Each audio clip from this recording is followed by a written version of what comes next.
คิดว่าปัญหาลักหรือว่าปัญหาใหญ่เฉพาะคนเฮาอยู่มีอย่างไหนคือว่าที่ลุงสังเกตลุงปาสังเกตเบิ่งนะปัญหาทั่วๆไปแบบคนลาวเฮาที่มาอยู่สหรัฐอเมริกาอันนี้มันแล้วแต่ว่ามีอันนั้นอุปสรรคอย่างแหน่เฉพาะส่วนรวมประสบคมลาวเฮานี่ทั้งเศรษฐกิจทั้งสังคมทั้งหลายอย่างนี่อันนี้มันแล้วแต่บุคคลตามลุงเกิดถ้าว่าผู้ใดหักบ่ทะเยอทะยานนำวัตถุ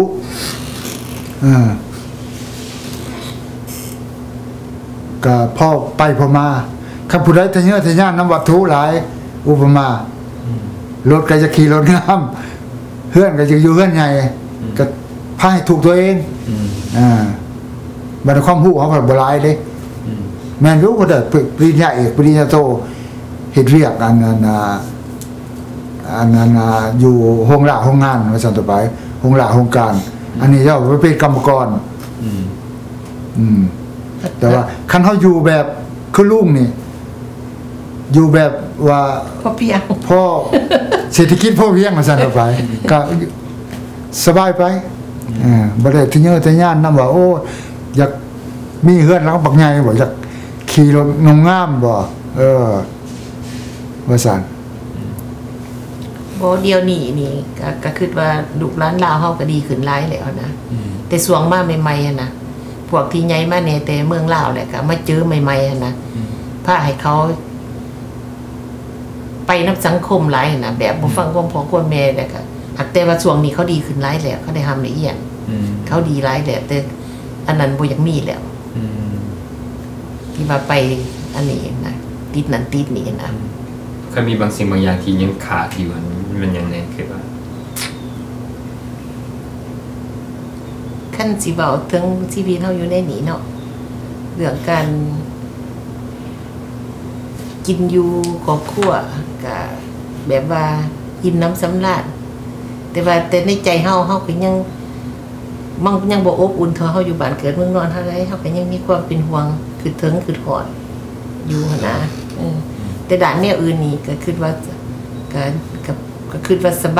บายที่สุดสบายที่สุดแต่ถึงจังได๋เฮาก็ยังมีความคิดหอดบ้านเฮาอยู่เด้คิดหอดพี่หอดน้องพ่อแม่คิดหอดคือบ่เฮาเคยอยู่เนาะเลิกเนี่ยมีเป็นไรแล้วบนนั้นคิดว่าเป็นบ้านของตัวเองอยู่พีว่าอยู่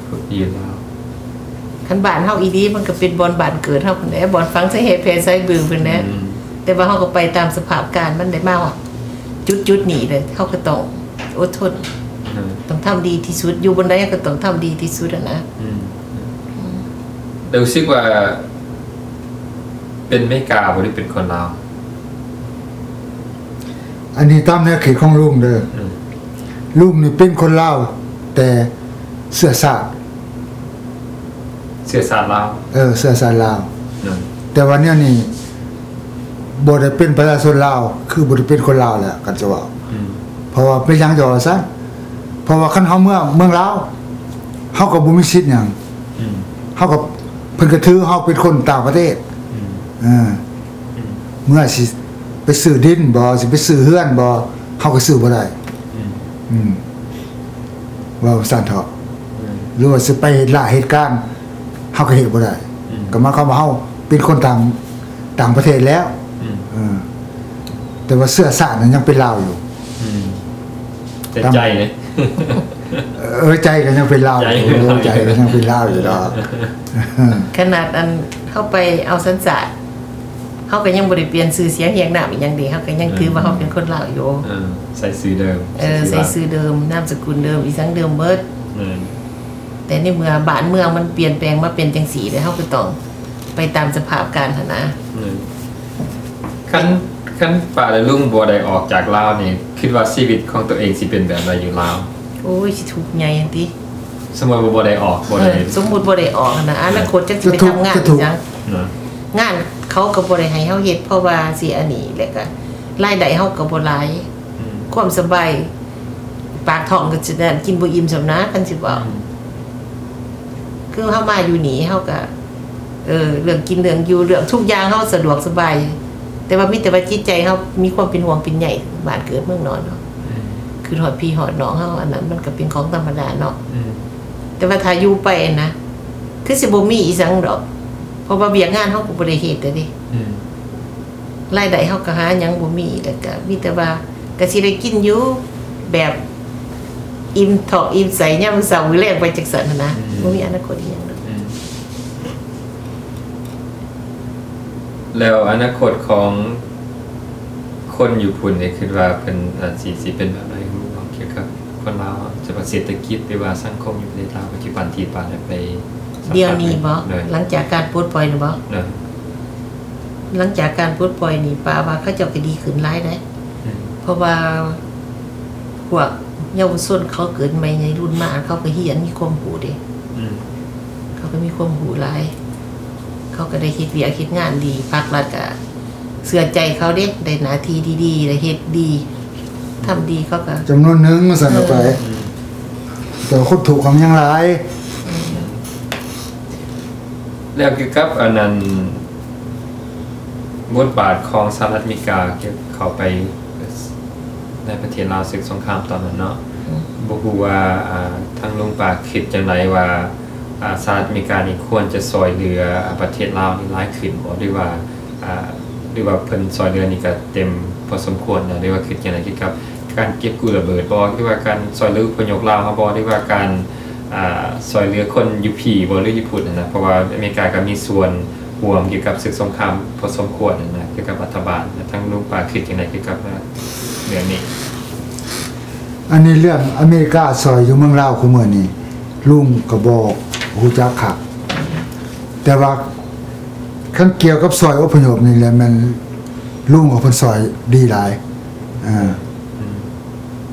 ได้ทำได้เฮียนได้คนมากอ่ะบ่ได้เฮ็ดเวียกเฮ็ดงานก็มีกินมีอยู่สั่นต่อไปแบบเพิ่นซอยหลายแหละคันจะว่าแต่ว่าซอยอยู่เมืองลาวลุงบ่ฮู้ว่าเพิ่นซอยได้แต่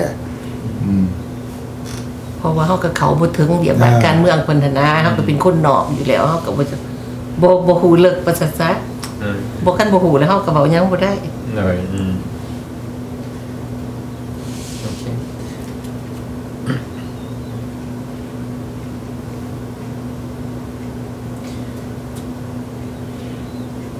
บ่อยากกันนั้นคิดไปวิทยเพิ่นบ่นี่มันลาวก็คิดอยู่หักมันคือสิเป็นไปบ่ได้เพราะว่าตอนนี้ซุ่มปากก็รีไทร์เบิดเด้แต่สิว่าไปลิ้นไปเที่ยวนี่ไปอยู่แต่ว่าสิไปอยู่อีหลีนี่คือสิเป็นไปบ่ได้ดอกเพราะว่าเฮาบ่ได้มีอีหยังอยู่พุ่นเด้เรือนซ่านเฮาก็บ่มีส่วนหลายคนน่ะคนเฒ่าอันนี้ตามลุงยังเสียงดอกไผก็อยากเมื่ออยู่พุ่นนั่นแหละกันสิว่าหากแต่ว่ามันปัญหาเรื่องความสะดวกทางการไปกันมาการอยู่กับเรื่องสุขภาพเจ็บเป็นมาได้มาเมืองไทยไปหมายความว่าการรักษาทางสุขภาพยังบ่นั่นยังบ่มีเฮาอยู่นี่พัดออกที่ไทยแล้วก็ทางการเพิ่นก็ซอยเหลือเด้เจ็บเป็นเฮาก็ได้จ่ายเล็กๆน้อยๆว่าซั่นขนาดว่าทางนั้นเพิ่นเบิ่งแบบเลี้ยงคนเฒ่าแบบ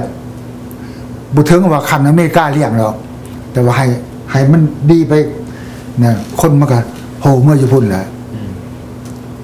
ของคนเฒ่าไม่ได้ผู้1,000 1,000 ปลายแม่นแต่ว่าคันเมื่ออยู่พุ่นมันก็สบายเลยเงินเดือน 1,000 ปลายอยู่นี่บ่จะคุ้มเลยคันสิว่าได้แต่ว่าคนอยู่เมืองลาวสิอยากให้เฮาเมื่ออยู่นำเขาบ่มันก็มีส่วนอีกได้ตอนนี้ก็ดีเนาะเงินเฒ่านี่ได้ 1,000 ปลายบ่อีก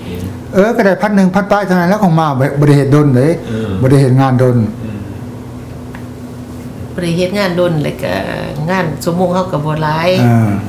บ่เฮาก็บ่มีความรู้เด้เหตุการณ์เฮ็ดงานเฮ็ดแต่จำบ่บรีซื่อๆเนาะก็ได้จำนั้นแหละใครเนี่ยก็กินเพิ่นเลี้ยงแต่ว่าคนเฒ่าหลายคนแล้วเมื่อ